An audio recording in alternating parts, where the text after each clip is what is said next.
तो स्वागत है आप सभी को फिर से मेरे एक नए वीडियो में। और आज हम लोग देखने वाले हैं 12th इंग्लिश के मोस्ट बीबीआई ऑब्जेक्टिव क्वेश्चन को। क्या देखने वाले तो 12th इंग्लिश के मोस्ट बीबीआई ऑब्जेक्टिव क्वेश्चन को। तो चलिए देखते हैं और समझते चलते हैं।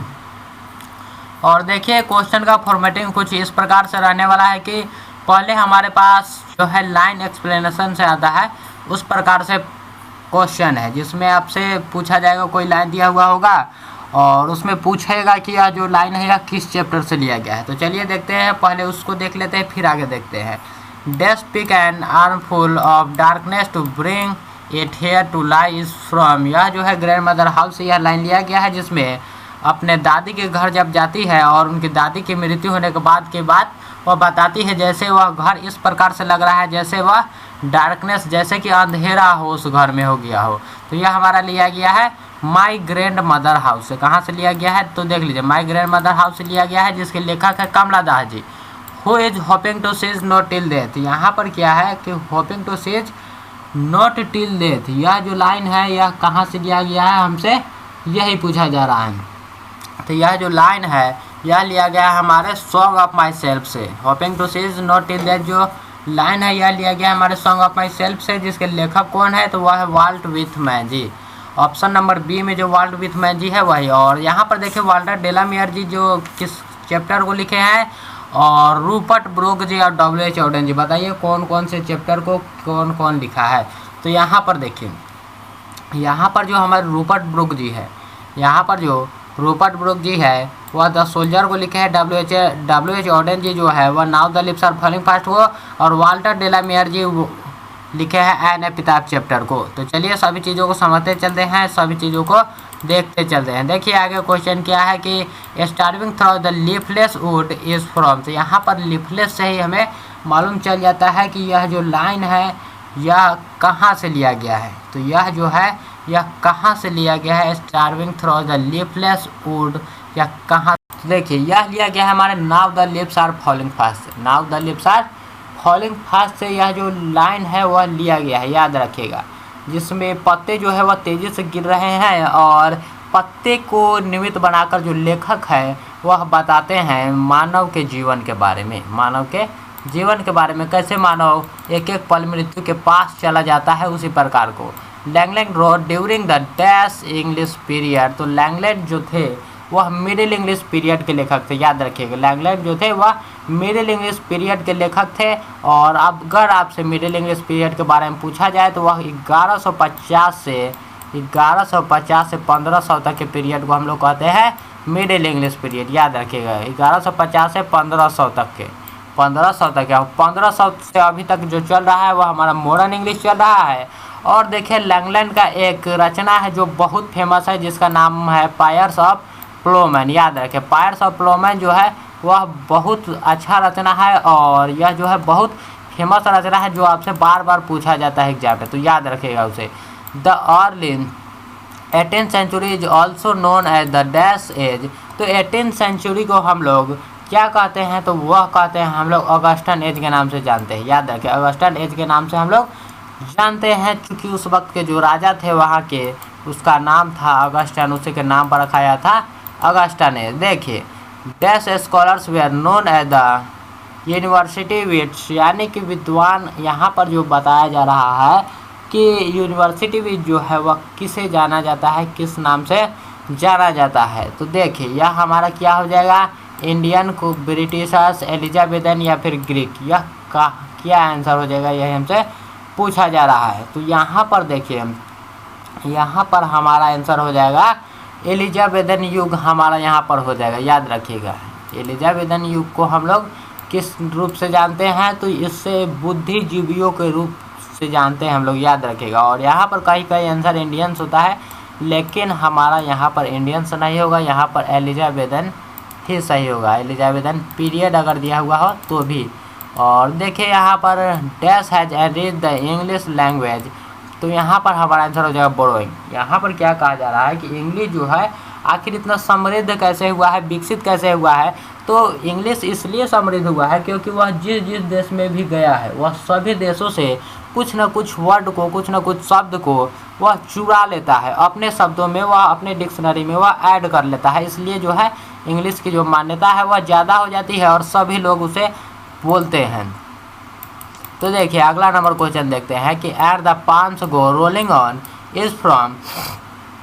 यहाँ पर कहते हैं जो बच्चे का जो खेलने वाला होता है वही कि रोलिंग ऑन, वह जो है आगे बढ़ रहा है, रोलिंग कर रहा है वह। और यह जो पंक्ति है यह कहाँ से लिया गया है, तो यह लिया गया है now the lips are falling fast से, जिसके लेखक है W.H. ऑडेन जी, याद रखिएगा। और यहाँ पर जीवन के निरंतर प्रवाह के बारे में बताया जाता है कि जिस प्रकार जो बच्चे जो उस रोलिंग पर खेलते हैं और हमेशा आगे बढ़ते रहते हैं, उसी के बारे में वह बताया जाता है कि किस प्रकार मनुष्य का जो जीवन है वह हमेशा आगे बढ़ता रहता है और एक समय ऐसा आता है कि वह पत्ते की तरह, जिस प्रकार पत्ते सूख जाने के बाद गिर जाते हैं उसी प्रकार वह भी गिर जाता है।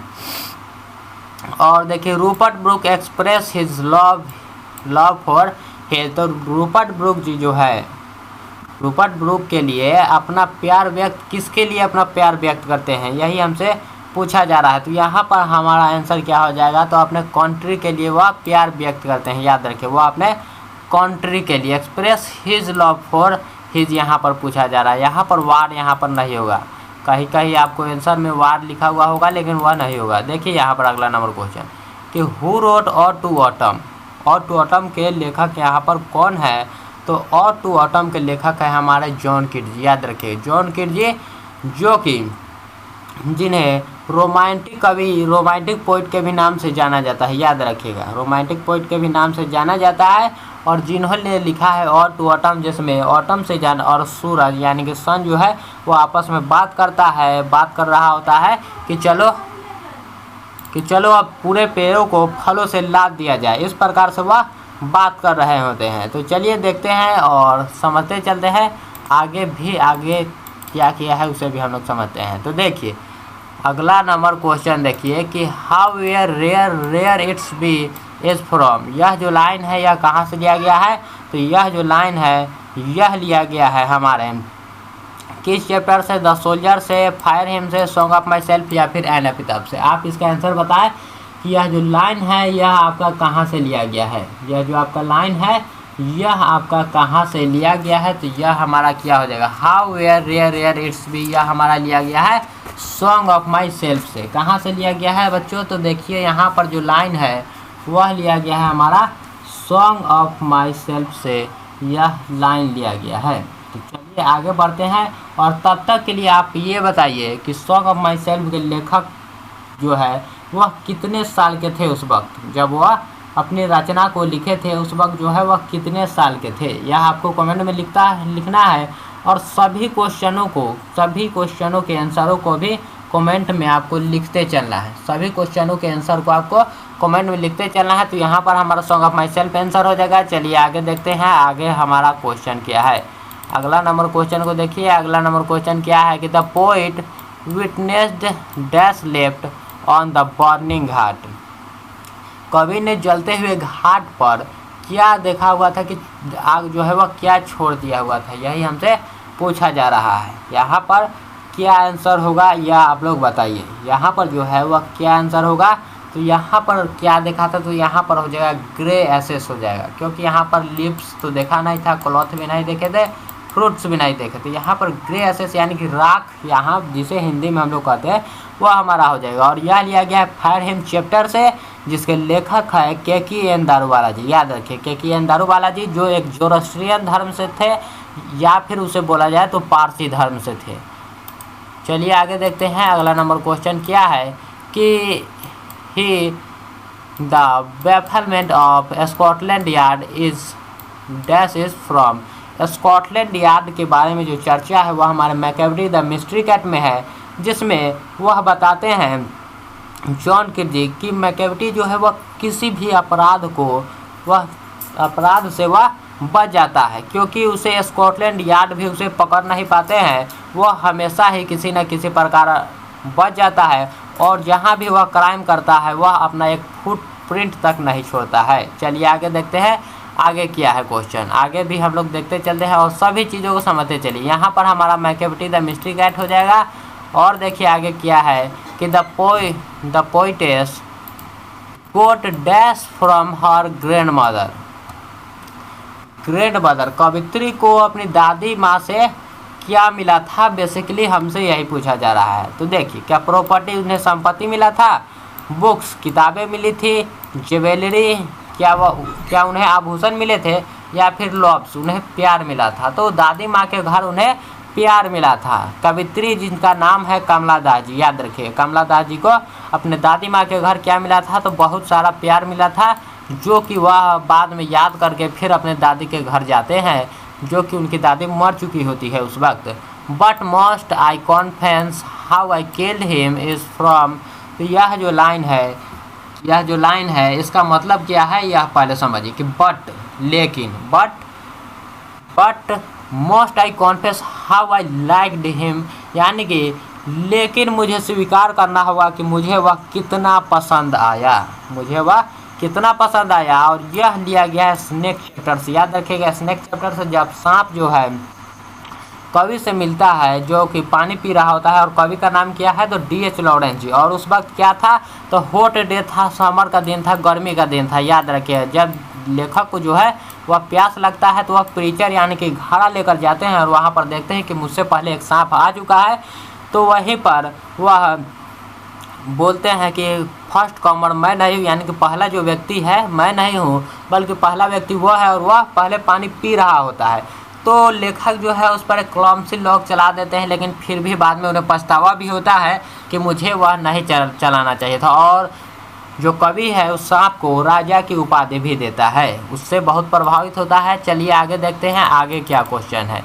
तो देखिए who were together called the Anglo-Saxon dash the angels of Saxon and the dash, यानी कि यहाँ पर क्या है, एंग्लो सेक्सन जो है, एंग्लो सेक्सन और क्या है जो को एक साथ एंग्लो सेक्सन कहा जाता है, मतलब एंग्लो सेक्सन जो है वह किसे मिलाकर कहा जाता है, तो वह हो जाएगा हमारा जूट्स। यहाँ पर जो है जूट्स यहाँ पर हो जाएगा एंग्लो सेक्सन, और इसमें जूट्स होना चाहिए, एंगल सेक्सन और जूट्स, तीनों को मिलाकर एंग्लो सेक्सन बनता है। याद रखिए एंग्लो सेक्सन कब बनता है, एंजल्स, जूट्स और सेक्सन तीनों मिले तब। देखिए आगे क्या है, आगे क्वेश्चन को देखते चलते हैं, आगे भी उसे समझेंगे। देखिए in India and Pakistan English is spoken as a dash language, तो यहाँ पर देखिए भारत और पाकिस्तान में इंग्लिश को किस भाषा के रूप में जाना जाता है, किस रूप में बोला जाता है, तो वहाँ पर जो है इंग्लिश को सेकंड लैंग्वेज की तरह बोला जाता है, दूसरी भाषा के रूप में, क्योंकि यहाँ का जो भारत का मातृभाषा है उसे हिंदी को माना जाता है। चलिए आगे देखते हैं आगे क्या क्वेश्चन है। देखिए कि Macavity always has an, Macavity जो है यहाँ पर मैकेविटी के पास हमेशा एक क्या होता है वह हमसे पूछा जा रहा है, तो यहाँ पर क्या होगा, देखिए मैकेविटी के जो पास है क्या है जो होता है, यहाँ पर हमारा हो जाएगा एलिबी, क्योंकि एडमायरल तो होगा नहीं, ऑरेंज होगा नहीं, ऑनेस्ट कैट तो वह है नहीं, वह एक क्लेवर है, बहुत ही चालाक बिल्ली था। चलिए आगे देखते हैं आगे क्या है, और वह हमेशा अपने आप को निर्दोष साबित करने में लगा हुआ होता है। देखिए यहाँ पर the Pharaohs were the rulers of, तो फैरोज जो है वह कहाँ का शासक है, तो वह हमारा कहाँ का हो जाएगा, इजिप्ट के, यानी कि इजिप्ट को हम लोग मिस्र भी कहते हैं। चलिए आगे देखते हैं आगे क्या है। इन सभी क्वेश्चनों को तो आपको मालूम होगा, फर्स्ट ही चैप्टर से यह क्वेश्चन है। Doctor Zakir Hussain was also at the dash of Bihar, तो डॉक्टर जाकिर हुसैन अपने वह प्रेसिडेंट बने थे, याद रखिएगा 1967 को, 1967 में वह राष्ट्रपति बने हुए थे, और उससे पहले बिहार के गवर्नर के रूप में भी काम कर चुके हैं, राज्यपाल के रूप में भी वह काम कर चुके हैं, और वह थर्ड प्रेसिडेंट थे। याद रखिए क्या थे, थर्ड प्रेसिडेंट, और प्रेसिडेंसी पद के लिए ही जब वह स्पीच दे रहे थे उसी वक्त का यह भाषण है। The basket handed over to the narrator by Nanu Kaka, यहाँ पर हमारा हो जाएगा नानू काका। नानू काका हैड डैश इन इट्स, यानी कि नानू काका द्वारा कथावाचक को टोकरी जो दिया हुआ था उसमें क्या था, तो वह उसमें था किटेन। जब वह सेकंड क्लास कॉर्नर से जब वह ट्रेन से वह उतरे थे तब उन्होंने एक हाथ में बास्केट रखा था जो कि लेखक को दे देते हैं, और उसमें क्या होता है, तो वह एक बिल्ली का बच्चा होता है जो कि फ्री में ट्रेवल कर रहा होता है। चलिए आगे देखते हैं। आगे क्वेश्चन क्या है कि let us note value in the valley of despair was said by, यानी कि हमें निराशा की घाटी में नहीं गिरना चाहिए, यह किसने कहा है? तो यह कहा है मार्टिन लूथर किंग जी, क्योंकि वह निग्रो जाति से थे, जो कि एक काला जाति होता है जो जिसमें काले प्रजाति के लोग होते हैं। और अमेरिका में जो था उस वक्त नस्लीय भेदभाव बहुत चलता था, याद रखिएगा, रेशियल डिस्क्रिमिनेशन उस वक्त बहुत चलता था, इसलिए वह उसके विरोध में थे और वहीं पर उस भाषण के दौरान यह बोले थे। वाशिंगटन डीसी में वह भाषण दिए हुए थे। देखिए, dash has enable us to get a variety of enjoyment, variety of enjoyment, क्या हमें विभिन्न प्रकार के आनंद प्राप्त करने में सक्षम बनाया है, यही हमसे पूछा जा रहा है क्या। तो देखिए हम यहाँ पर क्या है, आवर एंसेस्टर जो है, हमारे जो पूर्वज है, वह चाहते हैं कि हम भोग विलासों से दूर रहे। महात्मा गांधी भी यही चाहते हैं और हमारे पूर्वज ने हमें एक ऐसा समाज और संस्कृति दी है जिसने हमें भौतिकवाद से मुक्त होकर आनंद और खुशी प्राप्त करने में मदद की है। याद रखिएगा, असली खुशी का आनंद के बारे में उन्होंने बताया है, ना कि भोग विलासिता के बारे में। यहाँ देखिए, freedom of the press is dash during war, freedom जो है यहाँ पर जो है युद्ध के दौरान जो है प्रेस की स्वतंत्रता क्या होती है, यही हमसे पूछा जाता है। तो वह उस वक्त जो होता है प्रेस को रेस्ट्रिक्टेड कर दिया जाता है ड्यूरिंग वार, यानी कि वार के समय पर किसी भी। देखिए आगे नंबर क्वेश्चन क्या है, अगला नंबर क्वेश्चन कि Paul Buck visited India to, Paul Buck जो है वह भारत क्यों आए हुए थे, यही हमसे पूछा जा रहा है। तो क्या वह ताजमहल को देखने आए थे या फिर भारत के गरीबी को देखने आए थे, तो और या फिर यहाँ के मंदिरों को, तो इसमें से कुछ नहीं होगा यहाँ पर देखिए। और यहाँ पर हमारा हो जाएगा meet the young intellectual and pleasant of Indian, यानी कि भारत के युवा जो है, भारत के युवा बुद्धिजीवी और किसानों से मिलने के लिए वह यहाँ पर आए हुए थे, याद रखिएगा। पॉल बक जो है वह इंडिया में कई बार आ चुके हैं और इंडिया के लिए कई रचना किए हैं, जिनका नाम है एक कॉम माई बिलोव्ड, जो आपके ऑब्जेक्टिव में भी कई बार पूछा जा चुका है, आपके पाठ्य पुस्तक ऑब्जेक्टिव में भी बिहार बोर्ड में कई बार पूछा जा चुका है। देखिए, John Donne wanted to go on a, John Donne जो है वह कहाँ जाना चाहते हैं, यही हमसे पूछा जाता है।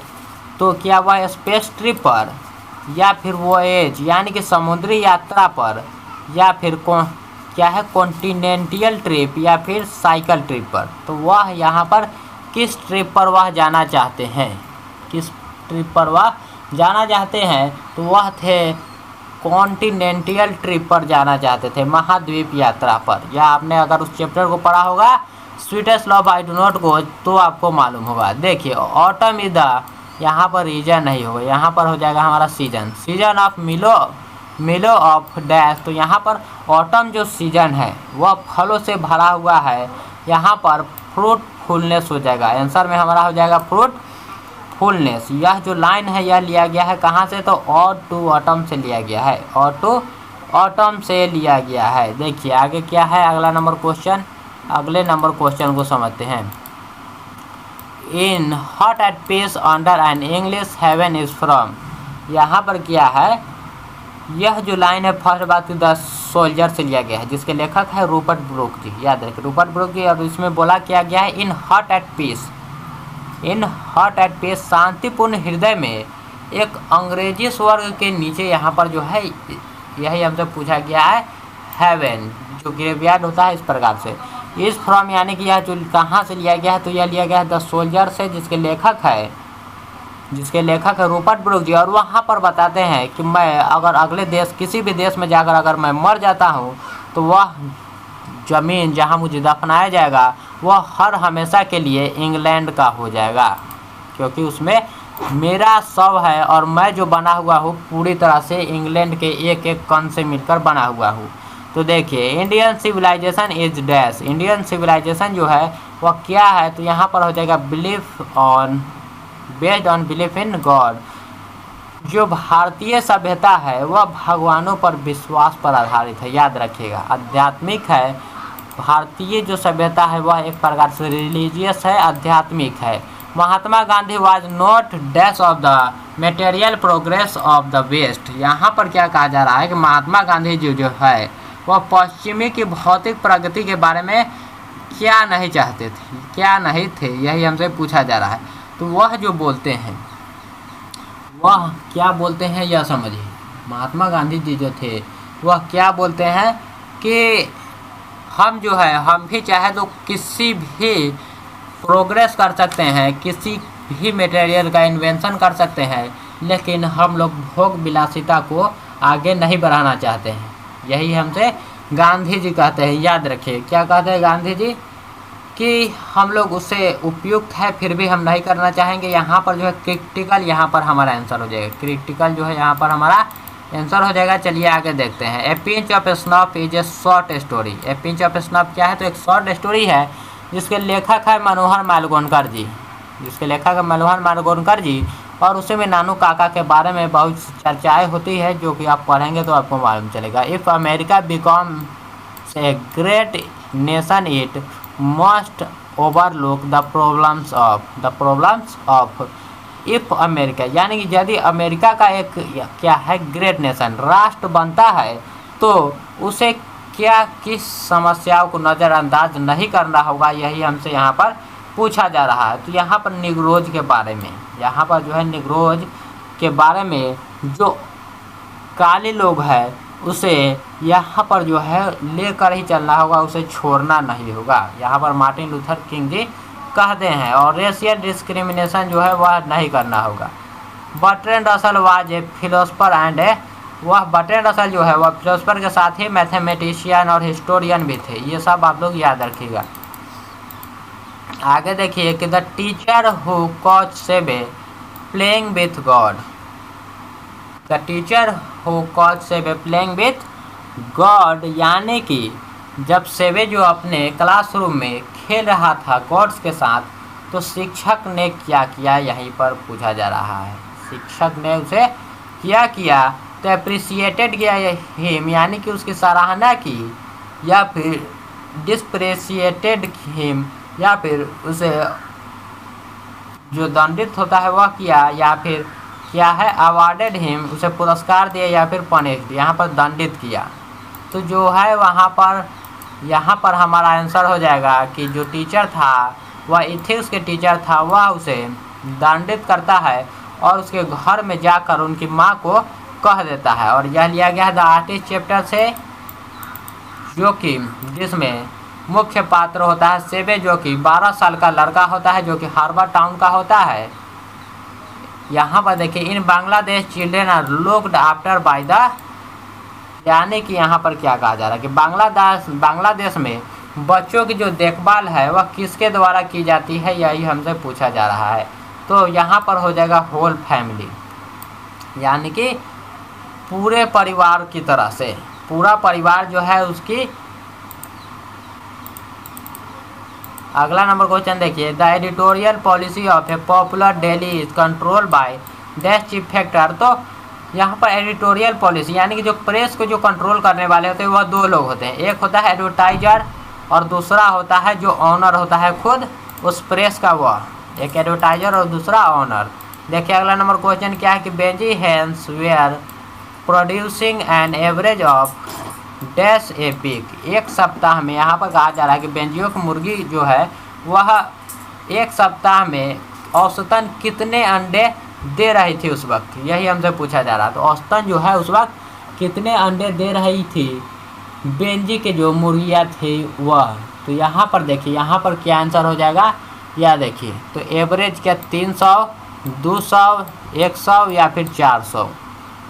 इसमें जो है आंसर क्या होगा, इसमें जो आंसर हो जाएगा यहाँ पर दो ऑप्शन जो है मुझे सही लग रहा है। एक बार आप चेक कर लीजिएगा 400 या फिर 100, एक बार आप लोग जाकर चेक कर लीजिएगा, इससे थोड़ा सा मुझे डाउट लग रहा है। देखिए अगला नंबर क्वेश्चन क्या है कि India was a part of the background of dash. Bharat जो है वह किसके जीवन का जो है वह महत्वपूर्ण हिस्सा है, तो वह हो जाएगा पॉर्लेस बक लाइफ। पर्लेस बकलाइव जिन्होंने लिखा है कॉम माई बिलोव्ड। और देखिए अगला नंबर क्वेश्चन कि Natalia is the daughter of, Natalia जो है वह किसकी बेटी है, यहाँ पर यह पूछा जा रहा है, तो वह चुबुको की बेटी है, चुबुको की बेटी है। चुबुको जो होता है वह लोमोव का दोस्त होता है। नटालिया का उम्र होता है 25 साल, याद रखिएगा। Dash is ever present in India, जो भारत में हमेशा जो है वह कौन मौजूद रहता है, तो यहाँ पर हमारा हो जाएगा रिलीजियन। जो यहाँ पर जो धर्म है वह बहुत माना जाता है धर्म को भारत में। देखिए सेवे mother was a dash with him, सेवे की जो माँ है जब उसके जो टीचर जो है वह कंप्लेन करते हैं तो सेवे की माँ जो है वह क्या होती है, तो वह गुस्सा हो जाती है, याद रखिएगा क्या होती है, तो वहाँ पर जो है यहाँ पर आंसर क्या हो जाएगा, गुस्सा हो जाती है। और जब उनके पिताजी आते हैं तो उसे भी बता देते हैं, और उसके पिताजी जो है वह कारपेंटर शॉप पर काम करते हैं, याद रखिएगा। देखिए अगला नंबर क्वेश्चन क्या है, आगे देखते हैं अगला नंबर क्वेश्चन कि the dash of a few women raised in warning cannot be heard over the humming and throbbing of our machines। यहाँ पर क्या है, the dash of a few women rise, यहाँ पर मशीनों के जो गुनगुनाने और धड़कने की आवाज़ के ऊपर महिलाओं की चेतावनी में उठी क्या चीज़ जो है वह सुना जा सकता है, क्या जो है वह सुना नहीं जा सकता है, यहाँ पर यह है, तो वॉइसेस यहाँ पर हो जाएगा, क्या हो जाएगा, वॉइसेस यहाँ पर हमारा आंसर हो जाएगा। चलिए आगे देखते हैं आगे क्या है कि Benji showed no sign of will driving away his parents. यहाँ पर क्या कहा जा रहा है कि बेंजी जो है 3rd चैप्टर के अपने माता पिता को भगा, जब वह छोड़ दिया था बीच चौराहे पर जाकर, उसके बारे में यहाँ पर कहा जा रहा है कि वो उस वक्त जो है उसका इमोशन कैसा था, उस वक्त जो उसके भावना था, क्या वह उदास था उस वक्त, या फिर चिंता था, एंजाइटी था, या फिर भय था, तो वह नॉर्मल इमोशन का था, फिर भी वह उस वक्त जो है उस एकदम सामान्य भावना जो होता है उस प्रकार था, फिर भी वह अपने माता पिता को घर से निकाल देता है, याद रखिए यहाँ पर। चलिए आगे देखते हैं अगला नंबर क्वेश्चन, अगले नंबर क्वेश्चन को समझते हैं कि the redness of the fire dash appears to the poet, तो पोइट को जो है वह आग की रेडनेस वह कैसी लगती है, तो वह लगता है क्रूअल, याद रखिए क्रूर लगता है उन्हें। चलिए आगे देखते हैं अगला नंबर क्वेश्चन क्या है, अगले नंबर क्वेश्चन को समझते हैं कि who composed song of my self, song of my self को लेखक जो है वह कौन है, तो यहाँ पर हो जाएगा वाल्ट विथमैन जी, वाल्ट विथमैन जी। और यहाँ पर देखिए जॉन डन किसके लेखक है, तो यह जो है sweetest love I do not watch के लेखक है W.H. ऑडेन जी, जो है वह now the lips are falling fast से जॉन किड जो है वह ऑटो ऑटम के लेखक है, ऑटो ऑटम के। सभी चीज़ों को समझते चलना है, सभी चीज़ों को देखते चलना है। देखिए nurse in the poem now the lips are falling fast stands for, जो now the lips are falling fast कविता है उसमें नर्स का अर्थ यहाँ पर क्या बताया गया है, यही हमसे पूछा जा रहा है। तो नर्स का जो बात है यहाँ पर जो पौधे होते हैं, यहाँ पर नर्स का मतलब वहाँ पर क्या दिया हुआ है, कहाँ पर इंगित करता है, तो वह एक प्लांट के बारे में, जो छोटे छोटे पौधे होते हैं। एक पेड़ देखिए, जैसे एक पेड़ है, एक पेड़ के नीचे जो जिस प्रकार से यहाँ पर जो पौधे होते हैं उसी को कहा जाता है नर्सेस फ्लावर। चलिए आगे देखते हैं अगला नंबर क्वेश्चन क्या है, उसे भी देखते चलते हैं। हु रोट हकलबेरी फिन, तो हकलबेरी फिन को लिखने वाले कौन है, तो वह है मार्क ट्वेन, याद रखें मार्क ट्वेन जो है वह हकलबेरी फिन को लिखने वाले हैं। चलिए आगे देखते हैं अगला नंबर क्वेश्चन क्या है, the dash helped in simplifying English, क्या कहा जा रहा है कि अंग्रेजी को सरल बनाने में किसने मदद किया है, तो मदद किया है बाइबल ने, याद रखिए अंग्रेजी को सिंपल सरल बनाने में बाइबल ने बहुत अपना योगदान दिया है। देखिए who wrote Macbeth and Julius Caesar, Macbeth और जूलियस सीजर को लिखने वाले कौन है, तो वह है शेक्सपियर जी, याद रखिए शेक्सपियर जी जो है वही लेखक है मैकबेथ एंड जूलियस सीजर के, मैकबेथ और जूलियस सीजर के। चलिए आगे देखते हैं अगला नंबर क्वेश्चन क्या है। देखिए अगला नंबर क्वेश्चन है कि the word drama comes from A dash word, तो ड्रामा जो वर्ड है वह कहाँ का वर्ड है, कहाँ से लिया गया है, तो ड्रामा जो वर्ड है वह ग्रीक से लिया गया है, जो कि ड्रेन सब वर्ड से आया है। ड्रेन का अर्थ होता है करना, याद रखिए करना, यानी कि यहाँ पर अभिनय करना से है। ड्रामा का अर्थ ही हमारा होता है अभिनय करना। चलिए आगे देखते हैं अगला नंबर क्वेश्चन क्या है कि हु रोट तुगलक। तुगलक को लिखने वाले कौन है? तो तुगलक के लिखने वाले हैं हमारे गिरीश कर्नाड जी। कौन है? तो गिरीश कर्नाड जी। और रविंद्रनाथ टैगोर ने क्या लिखा है यह आप लोगों को कमेंट में बताना है। और चलिए इस वीडियो को यहीं तक रखते हैं, फिर मिलते हैं हम लोग अगले वीडियो में, तब तक के लिए धन्यवाद।